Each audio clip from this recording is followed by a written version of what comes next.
नमस्कार, आप सभी का स्वागत है दिशा के ऑफिशियल यूट्यूब चैनल पर। शोषण के खिलाफ अधिकार, राइट अगेंस्ट एक्सप्लॉयटेशन, अनुच्छेद 23-24, मानव तस्करी और जबरन श्रम की जांच, prohibition of trafficking in human beings and forced labour. अनुच्छेद 23 मानव तस्करी, बेगार और इसी तरह के अन्य प्रकार के जबरन श्रम पर रोक लगाता है। मानव तस्करी में शामिल है पुरुषों, महिलाओं और बच्चों को बेचना और खरीदना, महिलाओं और बच्चों में अनैतिक व्यापार जिसमें वेश्यावृत्ति, देवदासी और गुलामी शामिल है। इन कृत्यों को दंडित करने के लिए संसद ने अनैतिक व्यापार निवारण अधिनियम 1956 बनाया है।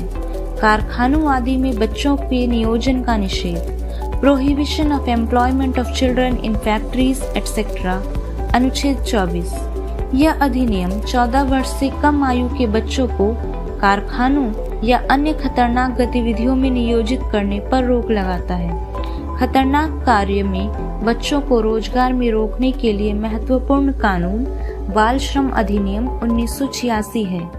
बाल श्रम निषेध 1986 अधिनियम का नाम बदलकर 2016 में बाल और किशोर श्रम निषेध और विनियमन अधिनियम कर दिया गया।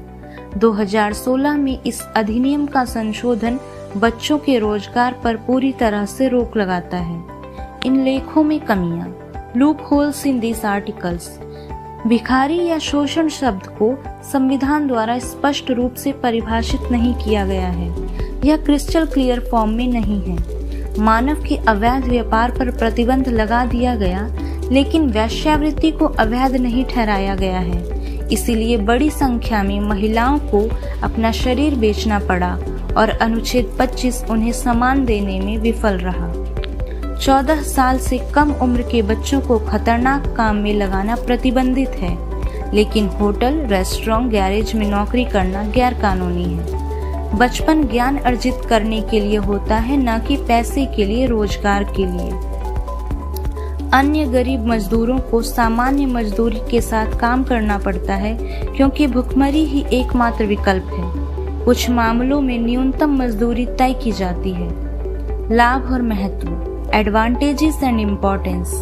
नागरिकों को तस्करी और अन्य बंधुआ मजदूरी जैसी बुराइयों से बचाता है। इस अनुच्छेद के माध्यम से किसी को उसकी इच्छा के विरुद्ध श्रम करने के लिए बाध्य नहीं किया जा सकता है। यह मानवीय गरिमा की गारंटी देता है